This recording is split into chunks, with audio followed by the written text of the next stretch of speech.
The advice and opinions expressed by the host of Autism Live and her guests are meant solely as suggestion and should not be in any way construed as child-specific advice. Any choices you make in determining your child's treatment are completely at your own discretion.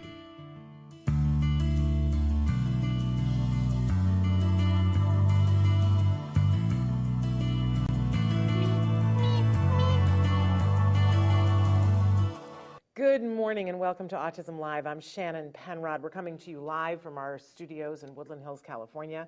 We are live right now on Facebook, YouTube, Twitter, and about a dozen other sites. It is the 1st of March, 2023. It goes so fast. I'm really excited about today's show and really hoping, we've already got, Michelle is watching and we love that. We've already got some people watching because we're going to be talking about feeding issues with a really great expert, Dr. Yev. I'm not going to slaughter her name because it's there is the capability to slaughter her name, so I'm not going to do that. But Dr. Yev is going to be joining us in just a few minutes.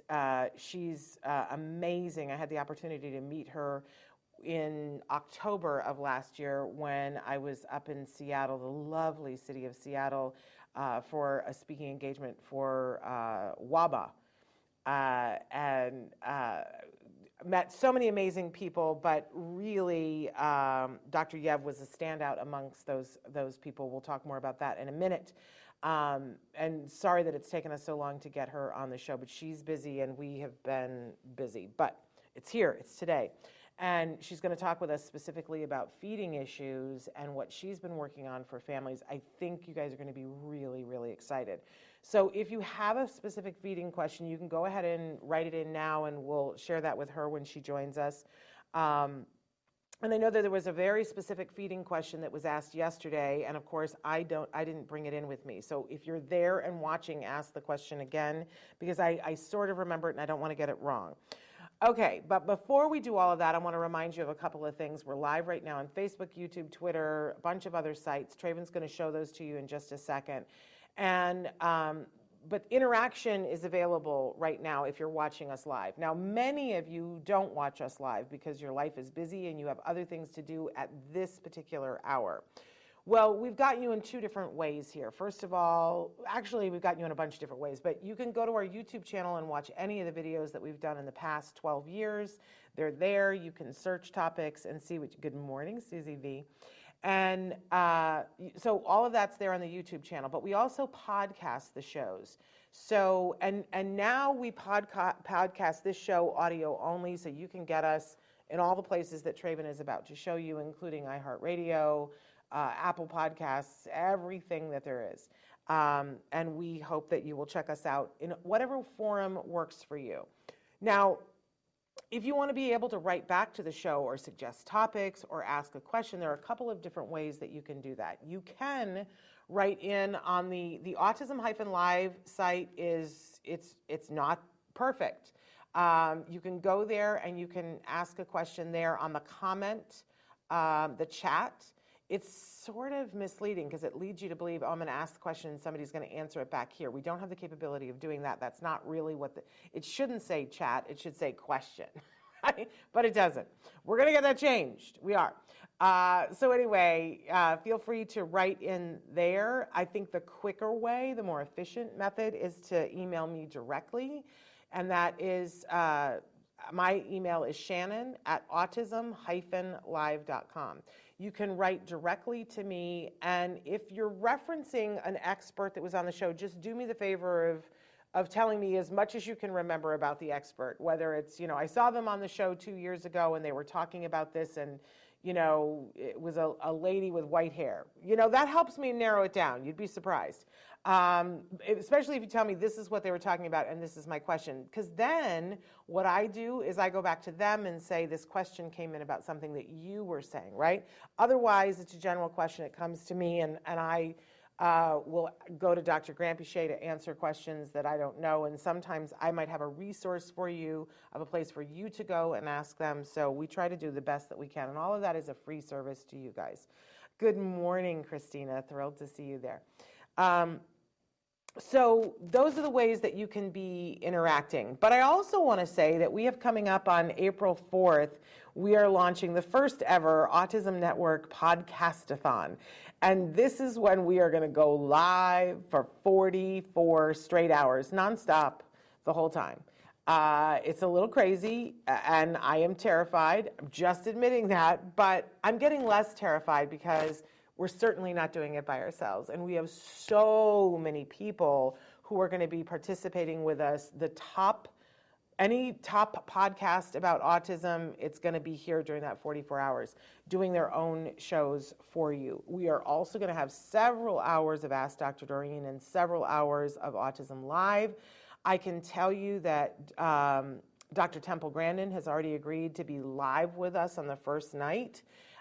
Where that calendar supposedly is going to be available soon for you guys. We're just having a problem with an app. Like who isn't having a problem with an app, right? Oi! But then you'll be able to see and sort of chart when you want to watch. And the thing that there's so many things that I love about it, right? First of all, I love that the autism community is coming together to bring you guys free information and inspiration. This makes me very excited, and we're just going to be hosting it. So that's super fun for me. And we're going to get to do some of our stuff that we do with you guys regularly, but we're going to give you tastes of other people, sometimes in other countries, and other ways of looking at the situation that you might be dealing with. It's all going to be interactive, so I love that, right? We also, can I tell you, Joe Mantegna also agreed to be a part of it day before yesterday because he's a mensch. He's the menchiest of menches. He's always so willing. What an amazing guy. So, and we have other celebrities that we have asks out to that we're hoping that they're going to be with us as well. There is a rumor going around that in the final hour that Dr. Grant-Pichet is going to shave my head. I would like to say that there's a distinct possibility that that will happen. I can't do it in the earlier hours because, when they shave, or cut your hair, I have that sensory sensitivity that I will need to immediately take a shower. So if it's going to happen, it's only going to happen in the last hour. And we're going to be, at the different times that we're doing Autism Live and Ask Dr. Doreen, we're going to be asking for donations for iPads through Act Today that will, there'll be grants. We're raising money for grants specifically for iPads because I would love to shave my head and know that that meant that there were going to be iPads in young people's hands.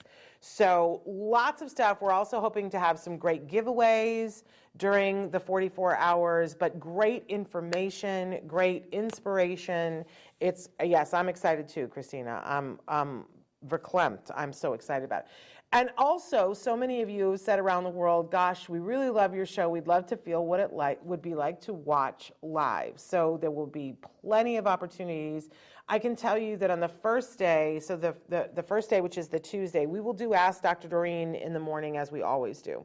And then at 3 o'clock that afternoon on the 4th of April, we will do our kickoff hour. I think that's the hour that Joe Mantegna is going to be here. We've asked some other people too. And then we will go into 2 hours of just Ask Dr. Doreen, answering questions. Although I think one of those shows she's going to focus specifically on anxiety. Then we have an hour that's, the guests, I can't even tell you yet, but it's pretty exciting. And the hour after that will be Dr. Temple Grandin. Then the rest of the hours that Autism Live is in will be middle of the night hours, so that people in Australia and Dubai and Pakistan, all the people who have said, hey, we never get to watch you live, there will be some live hours in the middle of the night.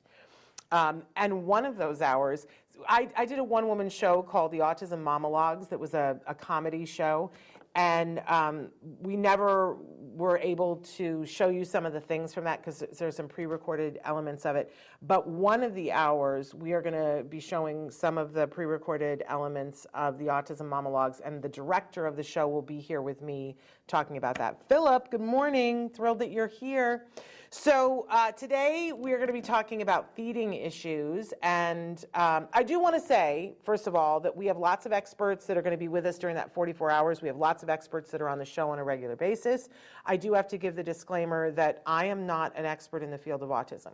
I am a pony A very proud pony. I love that. I always feel like I should have a ponytail when I say that. I'm a pony and whip my ponytail around. I don't have one of those, but maybe I can get a wig. So I'm a proud pony, which is a parent of a neurodiverse individual. Those are the words that I use now. Over the years, I've used lots of different words to describe who I am in relation to autism, but these are the words that I use now. I know sometimes people watch videos that we did 12 years ago and take issue with how I identified myself back then. That was 12 years ago. I'm not going to apologize for the words that we used at that time because that's how we identified. But now those are the words that my son asks me to use, and so those are the words that I will use. And if that offends anybody, I'm terribly, terribly sorry, but I have to be true to my son and to myself. So there we go. And I am a proud parent of a neurodiverse individual. And he was diagnosed with classic autism at the age of 2.5. And he is the light of my life and about to be 20. I can't even handle that. But I'm so proud of him. So I'm not an expert in autism. That's how we got here to this part of the discussion. But I am a person who wants to be an ally and wants to be an accomplice. Now, I'm using that term because Amy Gravino, I heard her speak last week, and she was like, we need allies, but we need accomplices more. So I'd like to be an accomplice and help individuals who are on the spectrum to get all the civil rights that they deserve, social civil rights, everything, jobs, right to love who you love, right to wear what you want to wear, shake hands or not shake hands, make eye contact or not eye contact, because everybody should be allowed to do what they want to do. If it's, look, here's my litmus test. If it's not hurting anybody else, get over it, right? You know, if your choice to not shake hands, who is that hurting? Please, can everybody grab a whoopee? That's all I'm saying, right?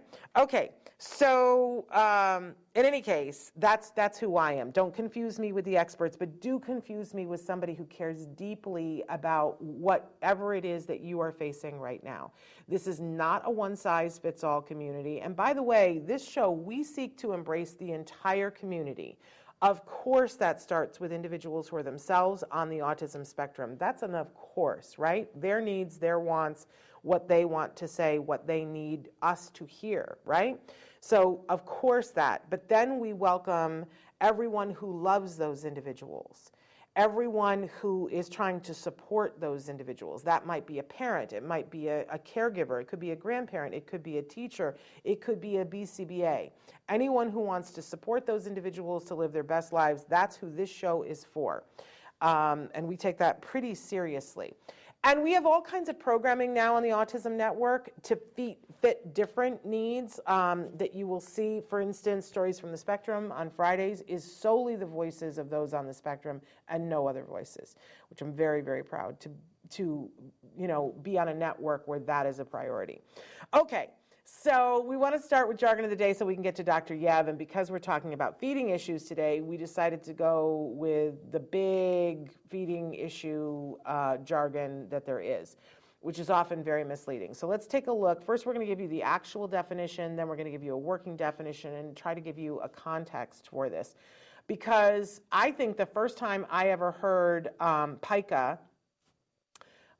sometimes these terms are misleading, and I heard Pica, and I didn't know if it was a dress designer, a shoe label. I didn't know if we were talking about pixels, like what the heck did it mean, right? Was it a type of food? I had no idea. This word doesn't give up much. Just taking a sip of water. So let's take a look at, but this is not something to be made light of. This is a very, very serious term. And if somebody is talking to you about this in your life, whether it's you or the person that you love, it's time to take it very seriously. So we're not going to make too much fun of this definition. But let's take a look at what our actual definition of Pica is. Intentional and compulsive consumption of non-food items. Ooh. So it's not by accident that you went to eat something and put something in your mouth by accident, and it is considered a compulsion, and it's non-food items. Now this can range, quite far, right? We know kids that will eat dirt. We know kids that will eat their own poo. And so this becomes a big, but kids will eat hair. We know kids that have eaten batteries. This gets very serious because this literally can be life-threatening very quickly. So let's take a look, not making fun here, but let's take a look at because normally we make fun of the actual definition. But now for our working definition, it's eating things that are not meant to be eaten.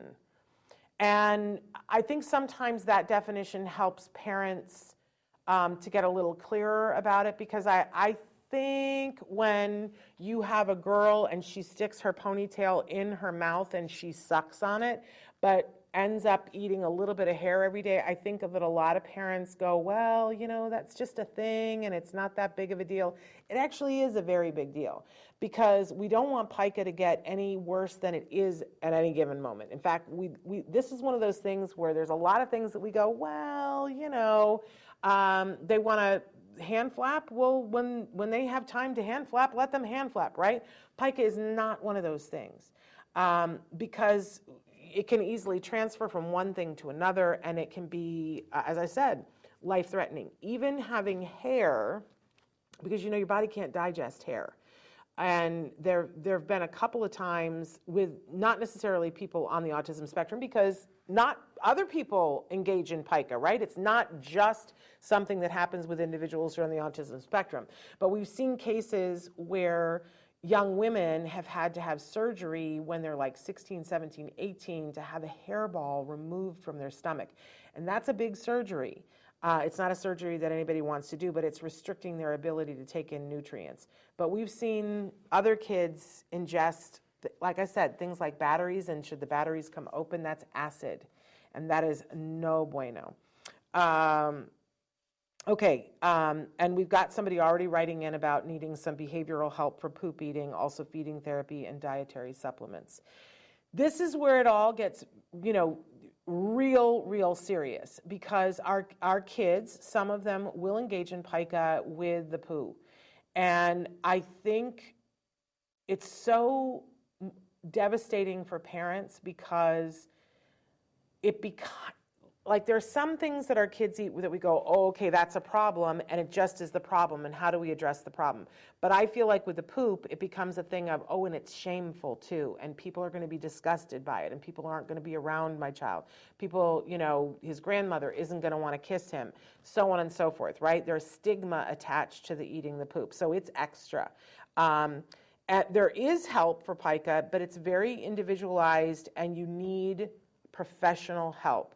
I say, in all honesty, parents should not be taking on Pica, but really most feeding disorders completely by themselves. What I love is that Dr. Yev is going to be talking about how she supports parents, which is a really remarkable thing, and not something you see a lot of in this field. We had to buy a big kid onesie to help with the poo digging. And, when there's poo digging, sometimes there's poo digging and then it ends up on a finger, and then there's just a curiosity. And you guys, I'm sorry for this discussion, but, if it's TMI, but, these things happen. But if it's poo digging, then I know this particular person that you've been working with, a gastroenterologist, because sometimes there is, if there's IBS and other things that are going on, I'm not a gastroenterologist, but then there's the uncomfortableness of that there's things left, around the anus, and so they dig because it feels uncomfortable or it itches, right? So you want to make sure that you are talking with the gastro about digging, first of all. And we have an appointment with a psychologist and nutritionist soon. I'm glad.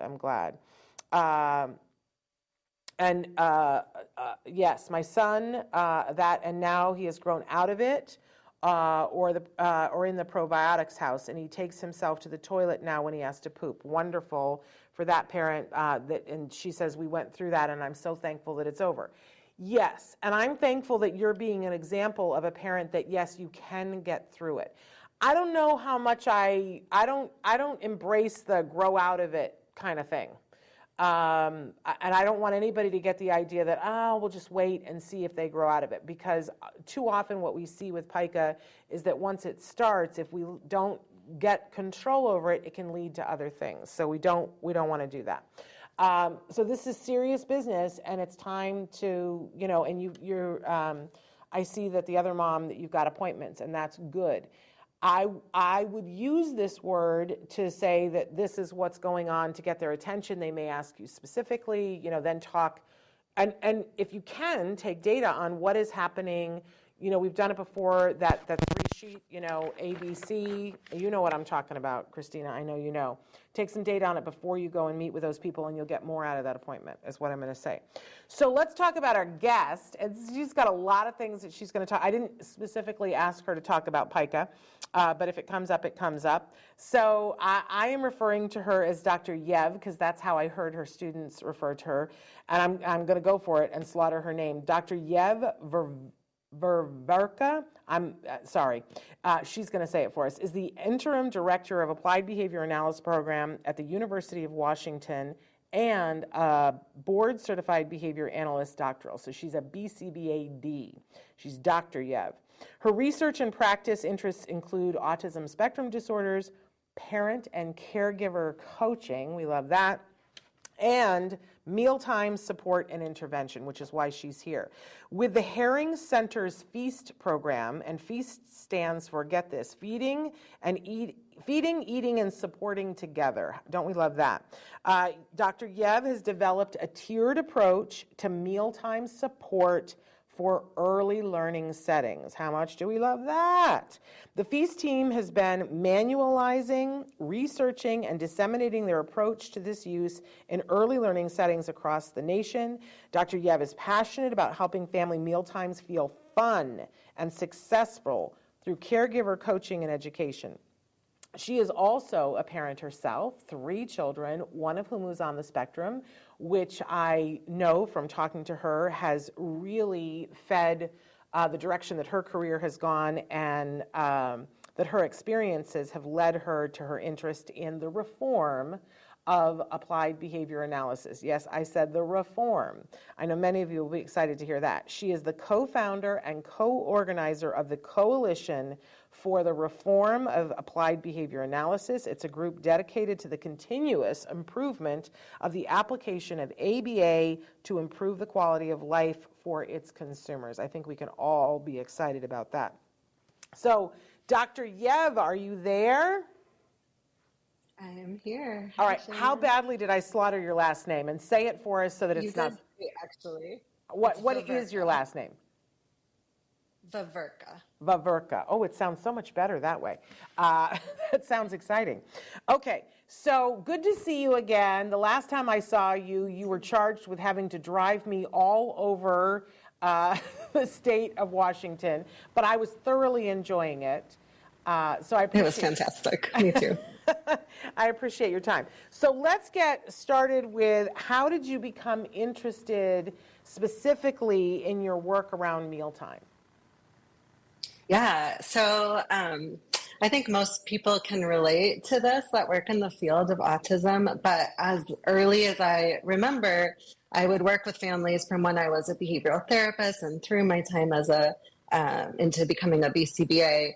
I'd work with families and their primary goals were always around these routines. And one of them was mealtime. So they'd say, help me help my child eat healthy foods, or eat more variety, or eat something other than crackers.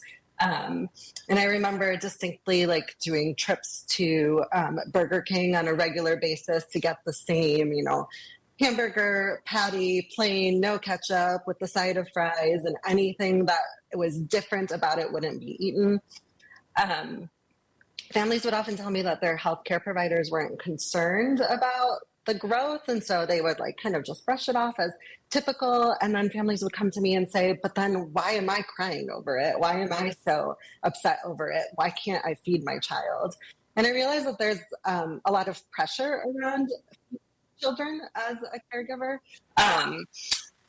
So just the influences all around parents and caregivers around feeding are pretty strong, that we have to, and I feel this as a parent now too, you have to make sure they eat their servings of vegetables and get their protein and have a variety. And it's just one of the most cited concerns of families with young children, but then especially so in children with autism. So it became something that I was really interested in supporting in the home. So supporting before it became a problem that was clinical and needed to be referred to like an intensive feeding clinic, for example. Yeah, and you mentioned some of the different things, that sameness that, kids, I know a kiddo that it was the Burger King French fries. He could only have those, but they had to be a certain temperature. So if mom had driven to Burger King and it took her more than 15 minutes to get the French fries to him, then he would not eat them, and it was a waste of money because they weren't hot enough. But if she would hand them directly to him, he couldn't eat them then either. I mean, this woman was working overtime and she was fearful that her child, was going to waste away because that's all that he would eat. So there are all these, and we've got somebody writing in and saying that food textures are a problem, that they won't eat smooth foods. We've got a 10-year-old that they still have to feed them, that because he will pick up everything with his fingers. What other kinds of challenges? These are some of the very common ones. What other kinds of challenges do you guys see, just so that everybody can go, okay, I'm not alone in this? Are you asking me? Sorry. Yes, I'm asking you. Are you able to hear me? Okay. Yeah. Sorry. Okay. So specifically in autism, it makes sense that we're seeing a lot of these challenges because they coincide with those characteristics with an autism spectrum disorder. So mealtime is, in most cases, a series of social interactions. So if a child is already having some social interaction differences, the whole process can be a little challenging. There's also communication challenges. So we see challenges in communicating their needs and wants around food. So that's really frustrating for children to not be able to say, it's this thing about the food that's aversive. I don't like how it feels in my throat, or I don't like the smell or how it looks. So there's communication difficulties. There's this focus on detail. So I always remember this little boy I worked with who he had this one oatmeal that he consistently ate, and his mom was so happy because she knew that every morning he would at least eat this oatmeal. And one day she got this new pack out and she put it out and she said, here's your oatmeal. And he just lost it because he kept saying something about a number 6 was missing. And sure enough, we dug out an old container and there was like this little number 6 somewhere. We don't even know what it means on the package, and it was not there on the new one. And so he refused that oatmeal. So like that kind of need for sameness, need for routine. If I'm not sitting at my exact spot with the, like you said, the exact temperature of food with the fork that I'm used to eating, then I can't eat. And then we see a lot of like sensory aversions or sensory aspects that really matter, which makes sense because everything about mealtime is sensory, right? So there's, the temperature, the taste, the texture, the feel of it on your fingers. And that kind of goes along with what you were talking about earlier, Shannon, with eating things that aren't edible. And another common concern that's kind of cited with this, in addition to refusal to eat or be selective about eating, or just like your typical picky eating, is refusal to take medicine. So most children with mealtime challenges also have, their parents also report challenges around medication, which, as we all know as parents, is really stressful. Yeah. And then they're also bringing up issues like oral motor issues. Like I know parents who say my child can't, won't chew crunchy stuff or won't swallow things that don't have a crunch to them. And as somebody is saying, he has issues with moving things around with his tongue. I'm not sure, Christina, whether you mean that he does it excessively or doesn't do it enough, because we have both things that could be happening, right? Then food selectivity, Alyssa says food selectivity, that there's only 10 items that they will eat. And Alyssa, I will tell you, I've heard of kids who will only eat 2 things. So, you've got concern about the 10 things, but it could, it can be, oh, I see Christina. She says he's not moving things around enough with his tongue. Well, I want to go to the next question, Dr. Yev, which is, at what point should parents say, okay, this is concerning, this isn't just your typical picky eating? At what point does it become something that you need to seek help and target it? Yeah. First of all, can I just check in? I saw somebody commented that my mic is too hot. Can you hear me okay? Yes, I think it was a little too loud, but Traven, are we good now? I'm looking for a thumbs up over there. It was, for a minute, it was like it was going back and forth. Okay, but we're good. I heard a little bit of an echo. Okay. So I think we're good now, but thank you for noting that, but yes, I think we've got you at a good level right now. Okay. Yeah. So this question of at what point should families be concerned is kind of my soapbox issue. And Shannon, you actually just commented on this too. You commented, I don't embrace the grow out of it. And so while healthcare providers might kind of look at the growth chart as the primary indicator of if this is a concern or not, there's so much more to it. And there's no purpose in waiting for those negative health implications. So it's okay to be concerned if you feel stress, if your child is showing signs of distress around mealtime. If mealtime's not enjoyable as it should be, you can do something about it or feel concerned. If your child's missing out of like events and celebrations, I often talk to families who say birthday parties are a nightmare. They don't want to be near the cake because they can't look at the frosting, and so they can't participate. So if they're missing out of social events, even if they're growing fine, you can be concerned. If you're having to prepare multiple meals and you don't want to be, you could be concerned. So the point here is caregivers have reported frustration about the dismissal of their concerns around mealtime and feeding. And if something's concerning to you, it's valid. Yes. Oh, sorry. Yes. No, I just want to say, I totally agree with you. I think so often we're told that, oh, the house has to be on fire in order for you to be concerned about it. And that doesn't jive with our gut. Our gut says, food is love. And it's a way that you communicate with your child, and it costs money. And you put food in front of your child, and you want it to be a happy interaction, and you want to nourish your child's soul and their body. And when we have kids that are gagging and throwing up, or just refusing, or there's a battle, I think that one of the many things that I love about you, Dr. Yev, is that you're coming at it from a point of view as a parent yourself, and saying this shouldn't be a battle, and that it doesn't have to be like Pica. For sure, you have to at that point be bringing in an expert, but if you're just having difficulty because you're having to cook 2 separate meals for every meal, you can be talking about it, and your concerns shouldn't be dismissed by the experts that you're talking to. Yay, Dr. Yev. Okay.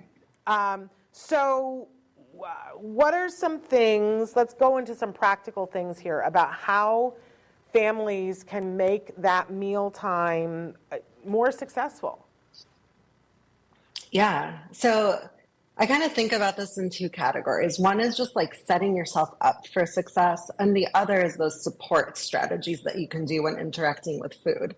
So there's just kind of this baseline you want to establish. And a couple components that I think about with that are building trust with your child, and then just creating an opportunity for repeated positive interactions. So if mealtime is a battle right now, you're not going to jump in and say like, okay, let's try a carrot. You want to first build that trust that mealtime isn't going to be a battle, and increase your positive interactions to make mealtime fun before you start introducing new foods. And that's a common mistake, is people just start to do this like repeated exposure. Let's try this, and then let's try another food. And they don't have that baseline where their child trusts them first. And I've struggled with this myself as a parent as well. So as far as building trust, we want children to trust that mealtime will be enjoyable. This next one's a big one. We want children to trust that they won't be tricked. So I am guilty of this too, where I've tried to, put things into the favorite muffin, bake in the carrots, bake in the zucchini. I've seen this backfire so many times where children's, one of their few limited foods that they will eat, like the muffin, is messed with. And then they lose that trust. They lose trust that when my parent puts out my favorite muffin, it's going to taste the way I know it's going to taste. Okay, so in the beginning with the favorite foods, don't mess with it. Because don't mess with the favorite foods. I've had big success with sneaking foods into things, but I have to say that I did it much later along the way and not with the first favorite food. So in the beginning, don't mess with the food and set this up as a time that they can trust you. Okay. Yes. And all of this, that's a really good clarification. All of this is the beginning. So if you're coming into this and watching this and your meal times are a battle, we're not going to start by being sneaky. We're going to start by taking multiple steps back and building that trust that you won't mess with their favorite foods, trust that their favorite foods will be available for them, and then trust that they'll be allowed to listen to their body. So again, this is another thing that comes with the pressure as a caregiver to feed our kids so they grow and so they're healthy, whatever that means to us. And so sometimes we say things like, okay, 5 more bites and then your dessert. But if your child is full and you're telling them, you're dictating, you need 5 more bites to be healthy, that doesn't promote that trust that they will learn how to listen to their body. Again, another tricky one, another one that's like they might need some encouragement and help along the way to understand those feelings of being full or being hungry. And a lot of us still need help trying to figure that out, right? We have a famous story in my family when I was an aunt before I was a parent. And one of my nephews, Brian, and he's never going to see this, and he knows I tell this story all the time. I would take care of Brian one afternoon a week when my brother and his wife were working.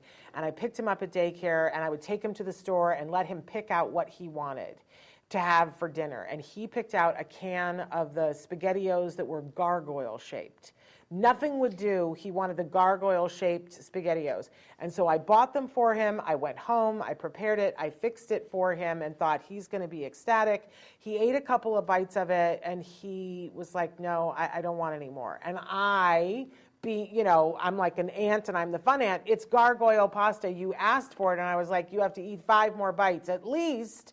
And he was like, no, 3. And he was like, no. And I said, yep, 5 more bites before you can get down. And he ate 5 more bites, and then he threw up the whole thing all over the table. And I went, maybe I could have listened to the child who was telling me I'm not able to eat any more of it.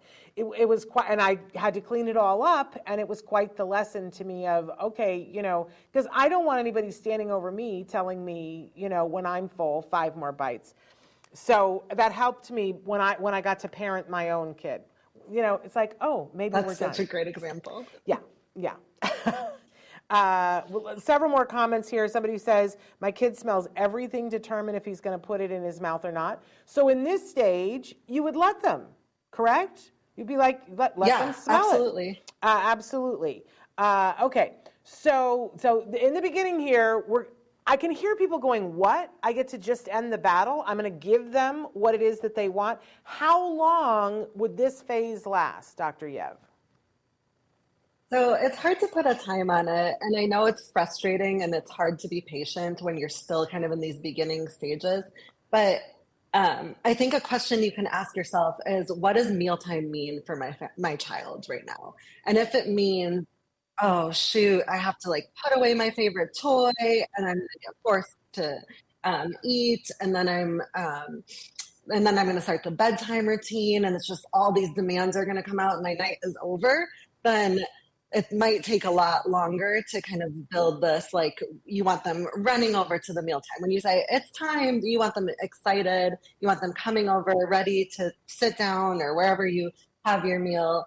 And that behavior is your hint that now you can add some additional demands or start interacting with foods in other ways. But the step 1 is just mealtime has to equal fun for them. And not the end of their favorite things and the beginning of all the demands and aversive foods. And a lot of different ways to do this, like preparing the foods that you already know that they like, but also, I'm sure that you guys have come up with so many creative ways to make dinner fun, whether it's the placemat that the food is on or the plate that the food is on, or, I would imagine you have the favorite beverage And then also making the sitting around, because sometimes just the sitting at the table is the hard part. So if they want to eat on the floor, you sit and eat on the floor, whatever it is, so that we're establishing that mealtime is a fun thing.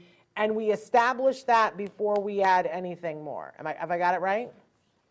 You've got it right. Yeah. Okay. And it could be simple things like we play a favorite song, a silly song when we all come to the table, or you're putting away that food that makes them gag. You're putting it behind a barrier for now. So it's not even a thing on the table. Or you play a little family game, or you turn down bright lights. Like it can be really simple things. You don't have to, today at dinner, if you're thinking like, oh my gosh, I have to redo my entire mealtime, that's not the case. You Okay.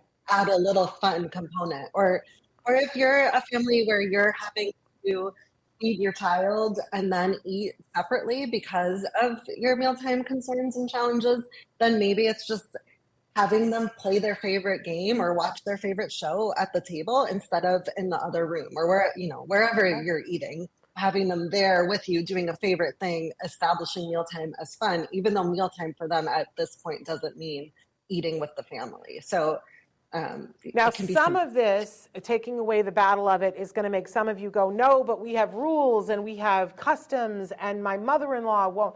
But I think at this point, you're saying shove all of that in the nearest coat closet and we'll come back to it later, right? Yes, it takes patience and it's hard. And I always tell families it's not going to be forever.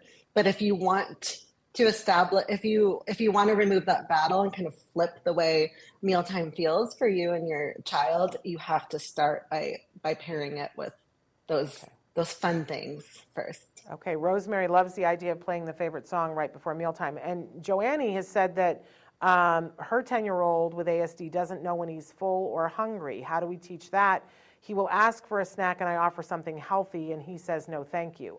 I think that's an indication that he wanted to eat the thing, but he wasn't hungry. Am I wrong? Exactly. Okay.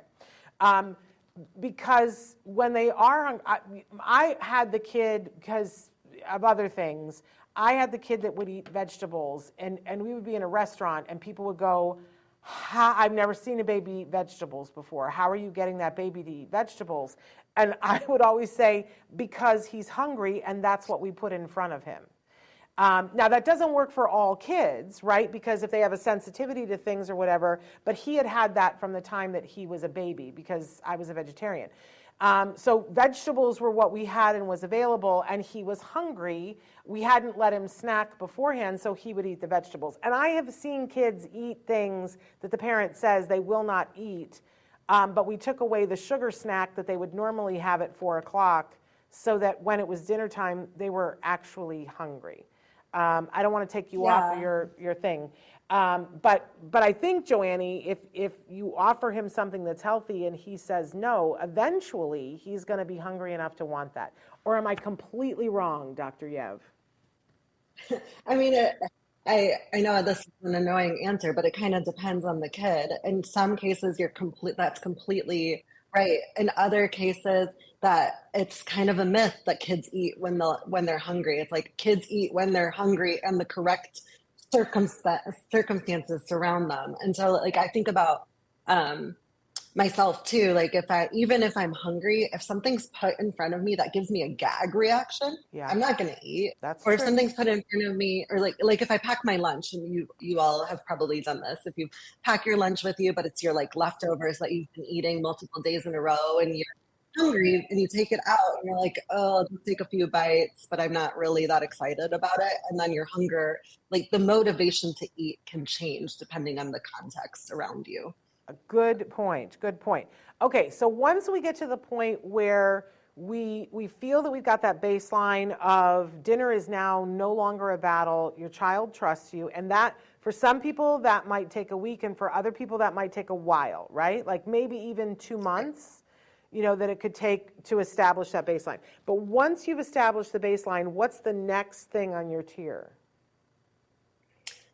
So there's a few things you can do, but one thing, I learned this from an occupational therapist years ago, and she called it the parentheses diet, and I love starting here. So you kind of think about, okay, what is something my child will eat? And I'll give you an example, cereal bars. And then you say, well, what goes in the parentheses? So they'll eat cereal bars, but they have to be Nutri-Grain brand. They have to be whole. They can only be strawberry flavored, and they can't be unwrapped for them. And so when there's that many things in the parentheses, you're not going to be able to just say, like, let's try introducing bananas. You have to work out those things out of the parentheses first. So a possible first step in that case might be just reinforcing tolerance of it being unwrapped a tiny bit. If it can't be unwrapped for them, then they're not going to tolerate change that's really big in the form of a new food. But you can work on, okay, how can I reinforce? Like, what are some fun things we can do when they are okay with me unwrapping it? And again, this isn't tricking it. We're saying, like, okay, we're going to do this. It might be tricky where this is something new. After we do this, why don't we play our favorite song? Or let's play that favorite game we have together, or bring the toy to the table. So really reinforcing flexibility with change first, rather than bringing in a new quantity of something, would be most of the time my starting point, those baby steps. Okay. And Christina has said, my son eats a bite and runs and goes to a sensory activity and then comes back. So in the baseline phase, we would say that this is okay, correct? If mealtime is enjoyable, that's a good start. Okay. But eventually, if we want to work towards him being able to sit in a chair and eat without having to get up and run to a sensory activity and come back, so let's say he's eating the applesauce, but the parentheses is that he's only eating it if he can take a bite and then go run and do something sensory. So how would you work on that? Yeah, so the baby steps for that, there's a couple things that come to mind. One is the kind of the most fun thing to do would be to somehow make the eating a sensory activity, but it depends on kind of what he's seeking. But is there a sensory activity you can bring to the table to increase the amount of time he's there? So then he, takes the bite of applesauce, plays with the sensory activity right next to him. Or can you increase and say, like, okay, two bites, first 2 bites, and then let's go together and make it a fun game. Like, instead of saying, like, stay at the table, you're joining him in that, but you're increasing kind of the request, or how, maybe not the 2 bites, but how much time he's sitting at the table. So we, again, are teaching him to listen to his own body too. Love that. So when people are in the part where they're working on the parentheses, I'm going to guess that they really could use some support for that phase. That for the parent, it's a little overwhelming. And so talk to me a little bit about, you've got this wonderful feast program. How would somebody either reach out to you, or can the people that they're working with get trained in the feast method? Like, talk to us a little bit about how that would work. Yeah, absolutely. Through the University of Washington's Herring Center, we're working on some trainings and are available for those. So Shannon, I'm happy for my email to be shared for folks to reach out, because we can kind of tailor it depending on what the need is. We'll have some like self-paced mealtime training online available pretty soon here.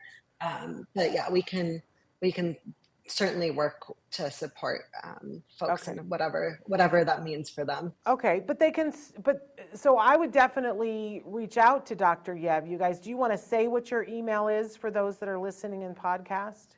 Sure. Yeah, it's YEVEV @uw.edu. It's not as hard as we thought it was going to be. We have to, and we'll try to put that in the notes, the show notes as well. So you can reach out to Dr. Yev and talk about that. And you can also reach out to your provider for whatever services that you guys are getting. I think feeding comes under a very interesting heading sometimes, Dr. Yev, that I have heard of ABA providers, certainly, that have done feeding training with caregivers, but I have heard of ABA providers who have said, we don't do feeding issues, which is interesting to me. I have heard. It is interesting. Right? Isn't that interesting? I have heard of OTs who have worked on certainly the oral motor kinds of things as well as SLPs, sometimes in some circumstances. But far more often, the parent goes, I have a team of people and no one does feeding issues. This is kind of what inspired our tiered approach to feeding, is that it doesn't all have to be like we wait until somebody has a clinical diagnosis and they have to be referred for intensive feeding services. We can do things before that proactively. We can make eating fun. And so that's kind of what we call the bottom tier of feeding intervention. So it's that, like, what can we do to embed into home meal times to make them enjoyable? And so it's not, I don't even refer to myself necessarily as a feeding therapist or feeding specialist, but a BCBA who's interested in making meal times more enjoyable. Well, and that is an amazing thing to be interested in doing. And we said at the beginning that picky eating is just one of the many concerns, that there's a whole lot of things that people have to deal with. What are some simple strategies that parents can implement maybe even today, whether it's picky eating or something else? We've been talking about that, but what else did you have in your bag of tricks you can share today? I think this is kind of more picky eating related, but one thing that I would hope people would leave here with is to redefine what it means to try it. So, Shannon, maybe you can help me pick kind of what do you have a non-favorite food that just like you can't even think about without having a reaction? Well, I love all vegetables except for wax beans. I don't know what the purpose of wax beans is in the world. They squeak when you eat them. They're not flavorful. They taste like cardboard. I don't want wax beans. But I will eat them if forced. If you want something that really makes me gag, then we're talking about calamari. Calamari. Okay, let's go with calamari. Ooh, I love calamari. So this is actually a perfect example. So you come back to Seattle, Shannon, and we go out to a restaurant and you're hungry because we've been walking around and touring and it's been smelling so good because we're at the Pike Market, right? Yes. And everything smells good. Your motivation to eat is high. We sit down and I order my favorite food, calamari, and it comes out, and what happens to your hunger? It completely disappears, right? You're like, wait, no, thank you. My stomach no longer is giving me those cues that I want to eat. And if I am like I am sometimes with my kids, even though I know better, I might say, oh, come on, Shannon, this is so good. It's one of my favorites. What's the big deal? Just try it, just a bite. That try it doesn't really make you want to try it. You still are having that gag reflex. You're still like, you're shut down, your motivation. I would go shopping while you ate. Gone. I would go shopping. Exactly. I would be like, I'm going to go look out the booths. You enjoy your meal, Dr. Yev. I'll catch you when you're done. Which is the kid who gets up and leaves the table, right? Yeah, exactly. Yeah. So even though I'm saying it's just calamari, like when you say that to a child, it's just a banana, it's just yogurt, and they're like, I can't even look at it without feeling something. And like, if everybody watching this thinks about that food, that makes them like have that visible reaction, like your face changes, right?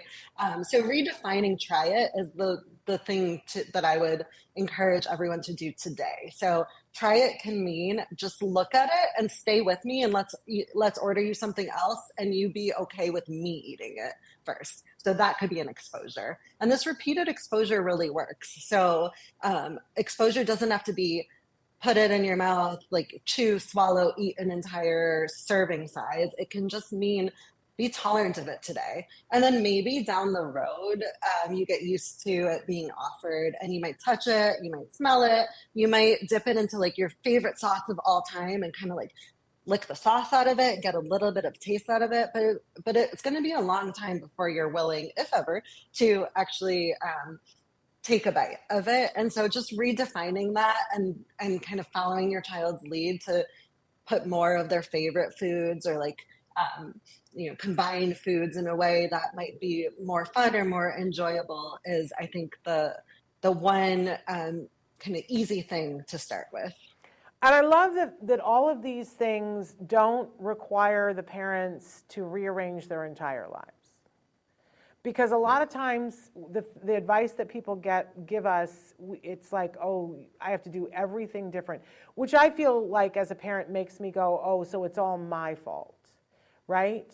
So I love this because this is a kinder, gentler way of dealing with today and saying, you know, we're going to get there, but we're going to get there on the slow-moving train.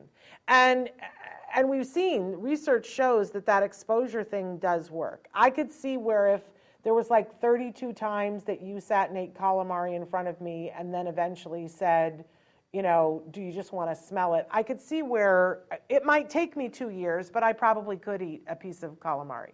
I don't want to push it, but maybe. I kind of want to work on this now. Next time you visit. Yeah, I'm total vegan now, so it's not going to happen. But, okay. but you know, let's face it. If there was a motivation for me to do it, like I needed that to stay healthy or whatever, or you made, like, you know, if I was on a game show and they offered me $50,000, I would be choking the calamari down. I would. I would be very unhappy about it, but I would. Okay, they're asking a bunch of different questions, but they would like your email address repeated again, please. And Traven, maybe if you can put it up, it would be great. Yeah, go ahead. YEVEV@uw.edu. And there, Traven's got it up there on the screen for you guys. And we will put it in the show notes as well. Joannie wants to know, Dr. Yev, do you recommend dipping sauces? I love using dipping sauces. So, I mean, I could talk about mealtime for hours. But dipping sauce, so like a kid that loves ketchup, it's so, and that they use like the fry as just the vessel, it's the utensil to get the ketchup to their mouth. Combining ketchup with, or whatever their favorite dipping sauce or puree is with the food that you're working on is an awesome way to do it. So like, let's say you're working on a carrot. They dip it into ketchup, and sometimes they're weird combinations, but they work. Dip it into ketchup, use it just as a spoon, but they're getting that texture of the carrot. They're getting a little taste of the carrot. It's kind of a fun exploration. You have to make it fun too. Fun exploration. And there's no pressure to take a bite of the carrot, but you can say, whoa, you tried something new. How fun was that to try a carrot as a spoon? Like, it can be anything, a pretzel stick and a banana, but any sort of that combination. And this is where it gets really specific to your child.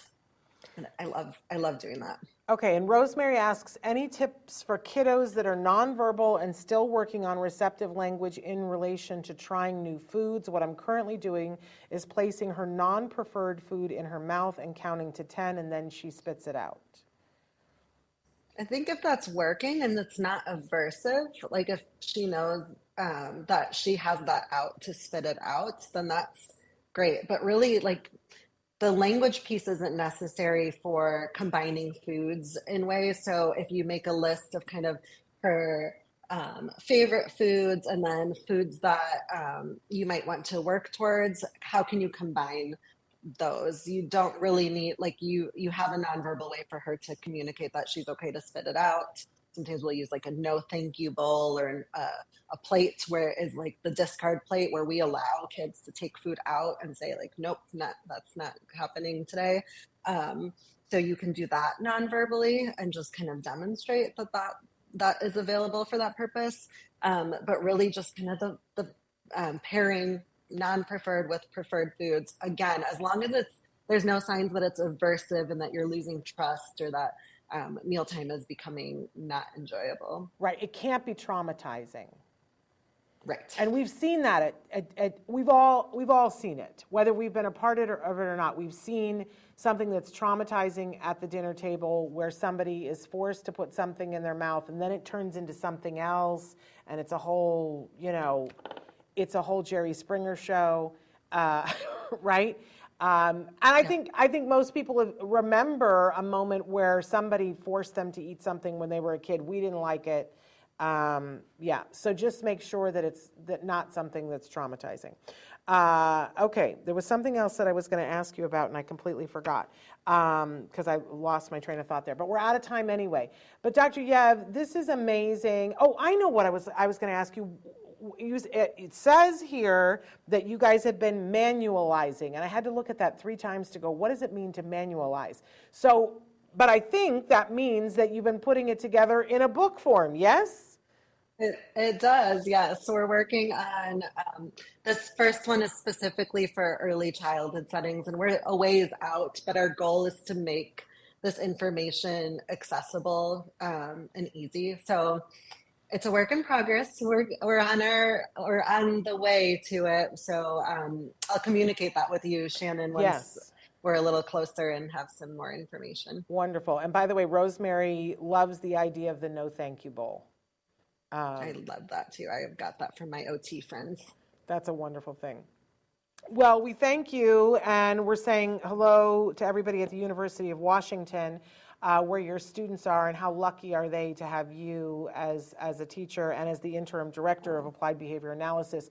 And sometime you have to come back and talk to us about the work that you're doing for the Coalition for the Reform of Applied Behavior Analysis, because that's I'd love that. A big interest to me.